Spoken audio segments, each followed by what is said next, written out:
Well, Arizona's climate allows for the unique opportunity in the world of agriculture, that is, nearly year-round something can grow here. So Krystal joins us now with forecasts to farm to table. Hi, Krystal. Yeah, hi guys. So take a look behind me and you can see this video. This was what myself and photojournalist Brian Kay saw as we were driving past Gila Bend toward Oatman Farms. And honestly, looking at this, it was hard to imagine that we were going to find a farm at all. The ground was dry, it was brown, it was barren. But Dax Hansen and his wife Leslie had a plan when they took over the land in 2018. Create an organic regenerative farm, the first one in Arizona. We're here at Oatman Farms, where they're packaging up this white Sonora wheat, one of several varieties they grow on the farm here in Gila Bend. But before we get to the packaging, we have to see how it's grown. Let's head out to the fields.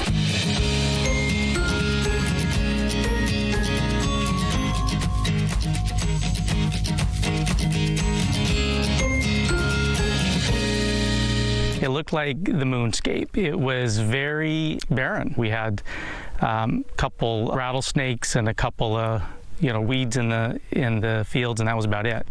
So everything you see around here has been a very intentional rebuild of the soil. In the beginning, Dax and Leslie Hansen faced obvious challenges to farming on Oatman Flats Ranch. So how do you even tackle a project like that? Let's make land that is barren fruitful again. Yeah, it's overwhelming, honestly, but I think the focus is on native and drought-tolerant crops.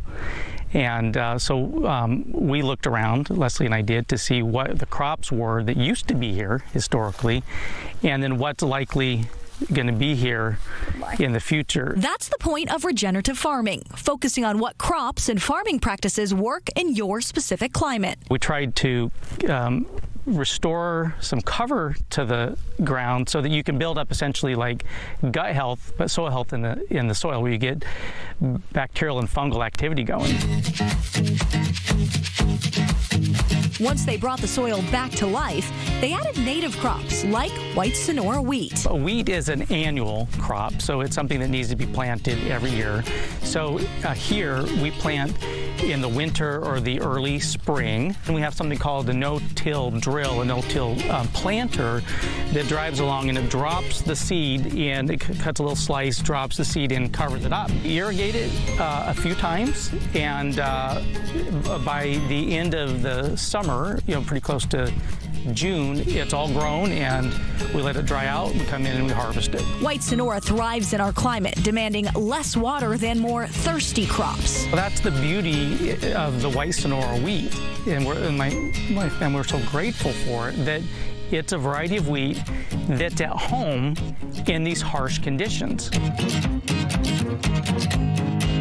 To save even more water, they allow native vegetation to cover the land between harvests. You've got water being retained because we've got it covered up. We increase the biodiversity, we minimize the tillage, you keep living roots in the ground. And recently they constructed a new sprinkler system that is more efficient than flood irrigation. We've chosen to grow closer to 350 acres currently of wheat between this north farm and the south farm across the river. And in a good year, we can harvest like 700,000 pounds of wheat in a season. That wheat is processed here, the mill house.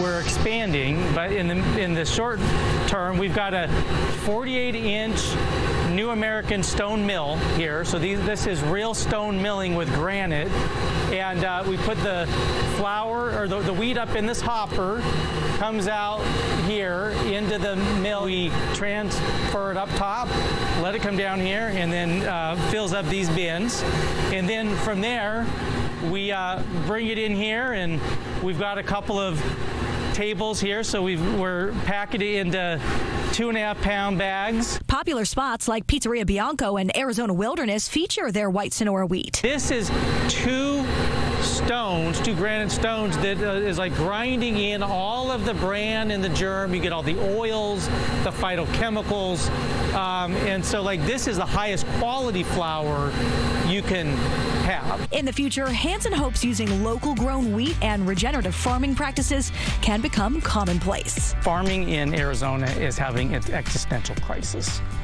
and we need big solutions.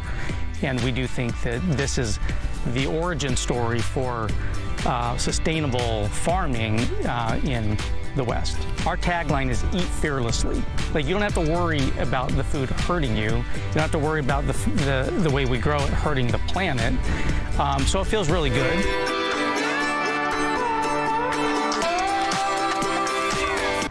What a great story. Yeah, it's really cool the approach that they're taking to farming and the way they're looking at everything and doing things very different from what is, I mean, I've been to quite a few farms at this point. Yeah. And everyone's been great, but this was a really interesting approach and I really enjoyed chatting with them. And guys, coming up at 9, we're actually going to be heading back to the Valley to show off a cool way that Valley students are getting a taste of Oatman Farms in school. Oh, that's amazing. Yeah, that's coming up at 9. Yeah, they get to learn about where their food comes from. All right, awesome. Krystal, thank you. I say that about myself. Let's do it every single day. Yeah, hey guys, so last hour we took the trip south to Gila Bend to show off Oatman Farms. They're growing wheat that's used at Valley hotspots like Arizona Wilderness and Pizzeria Bianco, but that's not the only spot that's whipping up dishes with their homegrown grain. Check it out. We're here at Queen Creek Junior High where they're using Oatman Farms flour to make farm fresh meals for students to enjoy. Let's head inside and see how they do it.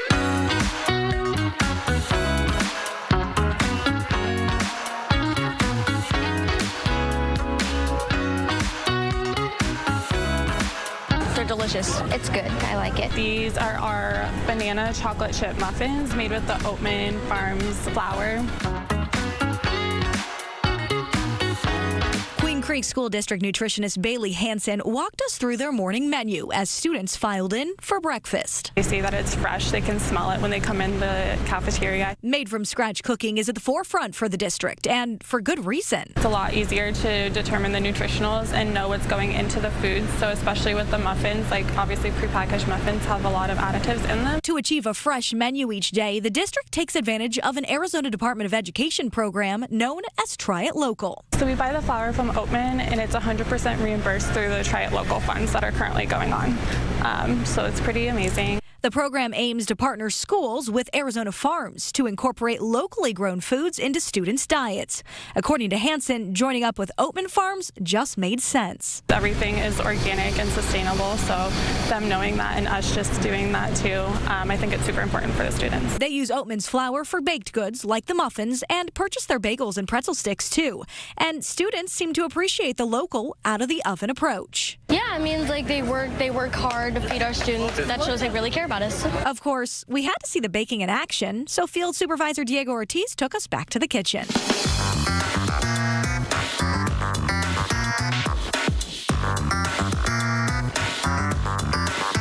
First up to make the muffin magic, Oatman's flour, fresh from the farm only 2.5 hours away.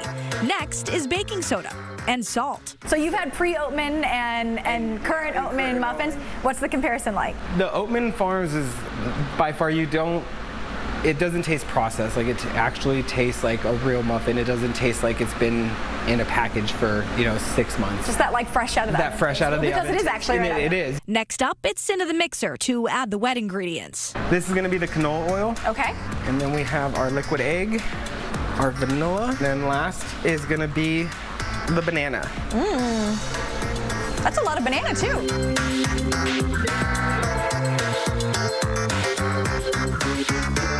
Now we're going to stir it up a little bit just to incorporate the wet ingredients first, and then we'll add the dry ingredients after, and then we'll get all together.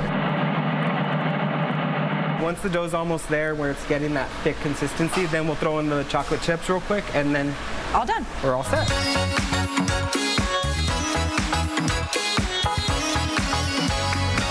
From here, it's time to scoop the muffins.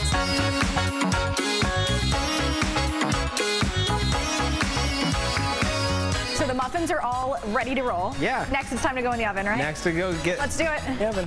I'm excited for the final product. Fast forward 15 to 20 minutes, and they're ready. Yeah. It's the best part of the segment. Yeah, let's little take it taste out. test action.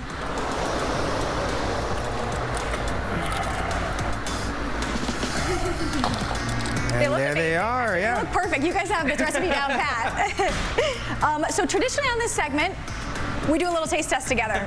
Is that okay? Yeah. All right, let's be careful, they could be hot. Oh, it is a little warm. Cheers. Cheers.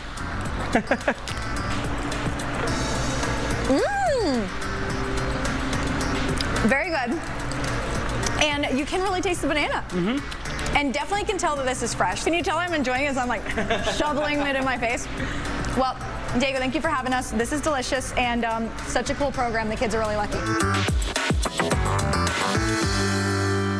Man, those kids are really lucky. They are. Yeah. They get good food made with good products. Yeah, the Try It Local program is so neat for schools to take advantage. And a lot of different schools around the valley do take advantage of it. So Yeah. it's super cool. So awesome. If you actually want to learn more about Oatman Farms or that Try It Local program, guys, anyone who's interested can catch that information plus actual video to our other Forecast to Farm to Table segments by heading to our website, fox10phoenix.com. That was good stuff, Krystal. Yeah. Thanks, guys.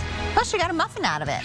Oh, they fed us a bunch of food, actually. And Thanks, Queen Creek School District. And the best part of the muffin is the muffin top. Yeah, he said, oh, you dove in. I was like, yeah, I'm going to take the top of the muffin, of course.